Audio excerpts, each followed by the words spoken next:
எல்லாரும் என் மேல ஏறி நின்னுதான் நடக்கிறாங்க.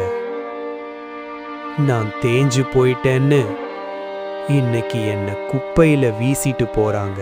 யாரும் என் முதுக பார்த்ததில்ல. அங்கே இருக்கிற ஒவ்வொரு தேய்மானமும் நீங்க நடந்த பாதையில இருந்த முட்களையும் கற்களையும் நான் தின்று தீர்த்த அடையாளங்கள். நீங்க காயப்படக்கூடாதுன்னு ஒவ்வொரு அடியிலும் நான் காயப்பட்டேன். உங்க பாதங்கள் மென்மையா இருக்கணும்னு நான் பாறைகளோட மல்லு கட்டினேன்.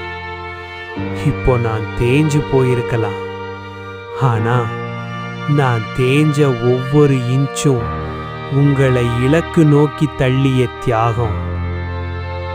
உங்க உழைப்ப உலகம் மதிக்கலன்னு கலங்காதீங்க. மத்தவங்க உயரணும்னு நீங்க தேஞ்சு போறது தோல்வி கிடையாது, அது ஒரு உன்னதமான அடையாளம்.